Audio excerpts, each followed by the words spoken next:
Hello, Chantilly High School students. This is Mr. Sousa from Sub-School 1. I have successfully taken over the nightly news desk for the next several minutes to bring you all the important information you are going to need for the upcoming academic advising process. It's my pleasure to talk you through this process, offer some advice, and assure each and every one of you that you'll be prepared when you meet with your school counselor to select classes for next year. What is academic advising, you ask? Well, this is the annual event when you get to meet one-on-one with your school counselor to review the classes you are currently taking, discuss classes for next year, and also think about how those selections fit into your four-year high school plan with an eye on graduation. You and your counselor will review your transcript, you will go over diploma options, and you will also begin to discuss plans for after high school. Be that a four-year college, a two-year college, the military, an apprenticeship, a gap year, or something else. Now, before we get into the nitty-gritty of academic advising, there are a few things that all students are going to need before you begin selecting classes. The first is the course selection guide that can be found online. We've created a specific Google site for academic advising that all CHS students will have access to. This site will contain direct links to the FCPS course offerings, and will also have tabs for each specific graduating class with information about the classes offered here at Chantilly. The second thing you will need is the course selection sheet. Every class offered at Chantilly is listed on this double-sided document. All students will be expected to fill out the sheet before you meet with your counselor. The third is the advising prep sheet that includes your four-year academic plan. The information on these pages will help guide the conversation with your counselor, and it is a way for you to actively take part in the process of developing your own four-year plan, which all students are expected to have entered in Family Connection. What does an academic advising meeting look like? Well, that's another great question.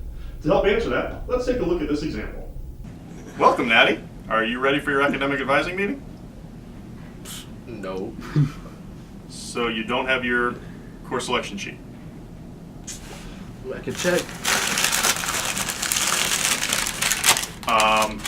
Do you happen to have any information that we gave you during English class? Man, I don't know, bro. Okay. What about your laptop? Do you have that with you? Yeah, it should be somewhere. Here's the cord. That's a good start. The four-year plan?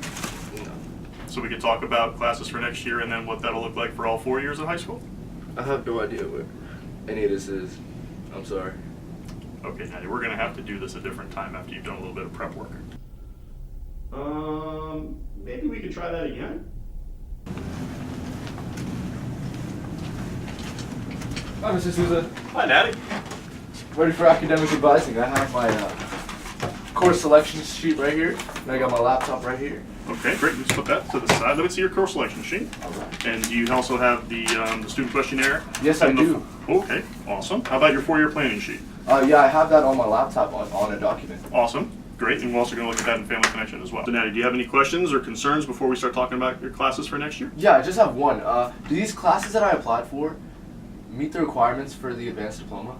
Well, I think they do. So we'll look at that along with all of the course requirements for the advanced diploma, and we'll check everything to make sure that everything's exactly Okay. Thank you so much, Mr. Sousa. My pleasure, Natty. Just remember that if you have any second thoughts or you want to change anything, you can come back anytime. All right, thank you so much. You're welcome. Yes, that second example is what all counselors will be expecting when you have your scheduling meeting for your English class. Please be prepared with your course selection sheet with 7 classes selected, plus alternate electives, your advising prep sheet with a 4-year plan, any questions that you have regarding graduation requirements and plans for after high school, and also bring your laptop. So before we can move forward into academic advising, I must do a quick review of your diploma options. I would like to take a few minutes now to highlight the differences between the standard and advanced diplomas for all graduating classes. Everyone should know that the standard diploma requires 22 credits for graduation. As you can see right here, everyone must take 4 English classes, along with 4 history classes, 3 science, 3 math, 2 years of PE, 2 fine art or CTE credits, economic and personal finance, and 3 other elective credits. The advanced diploma requires 26 credits for graduation. It's pretty much the same setup as the standard, but as you can see, there are 3 differences between the 2 diplomas. The first is a 4th science class, followed by a 4th math class. And the final difference is the requirement for at least 3 years of a world language. Along with passing all of your classes here at Chantilly, you can't forget about the SOL exams that are also required for graduation, determined by the diploma. This screen lists all 11 high school classes that are designated for SOL tests at the end of the year. A passing score on 6 tests is required for the standard diploma. A passing score on 9 tests is required for the advanced diploma. Now, as we all look forward to the academic advising process, I must remind everyone again that you are required to select 7 classes for next year. Please use the new Google site to see your options by grade level. There's a plethora of information loaded on the site that will give insight to different elective class offerings, and you can find a complete listing of expectations for all AP and honors classes. Be prepared to ask your counselor questions when you meet with him or her between now and spring break. And don't be afraid to appropriately challenge yourself when selecting classes for next year. I also encourage you to make good use of your time during the upcoming electives fair, so you can visit classes you have a genuine interest in taking in the future, and listen to teachers discuss what those classes are all about. The more informed you are before your academic advising meeting with your counselor, the easier the process will be. Thank you all for being so attentive as I explain the academic advising process to you today.